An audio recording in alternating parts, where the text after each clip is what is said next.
আসসালামু আলাইকুম। কেমন আছেন সবাই? আমার যখন কেকের অর্ডার আসে আমার খুব ভালো লাগে, আমি খুব আগ্রহের সাথে অর্ডারগুলো নেই। কিন্তু যেদিন ডেলিভারি দিতে হবে তার আগের দিন আর কেক বানাতে ইচ্ছে করে না, মনে হয় অর্ডারগুলো ক্যান্সেল করে দিই। এরকম অনেক সময় আমি করেছি যে কালকে কেকের ডেলিভারি করতে হবে, আজকে আমি ফোন করে বলেছি আমি কেকটা দিতে পারবো না। মাঝে মধ্যে এরকম করি, আবার মাঝে মধ্যে বানাইও। সেরকমই 2টি কেক আমি গতকালকে বানিয়েছি, তারই একটা ভিডিও আমি আপনাদের সাথে শেয়ার করব আজকে। 2 পাউন্ডের 2টি কেক ছিল, 1 পাউন্ড 1 পাউন্ড করে। একটা স্পাইডারম্যান কেক ছিল, একটা প্রায় সেম কেক ছিল, এজন্য আমি একটি কেকের ডিজাইনে আপনাদের সাথে শেয়ার করছি। এটি ছিল চকলেট এবং ভ্যানিলা ফ্লেভারের বাচ্চাদের কেক।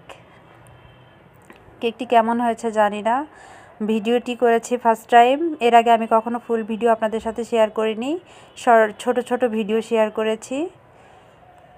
শুধু কেক ডেকোরেশনের ভিডিওটুকু শেয়ার করেছি, এর বেশি শেয়ার করা হয়নি। এটি ফার্স্ট টাইম শেয়ার করছি। কেমন হয়েছে জানাবেন। ধন্যবাদ সবাইকে।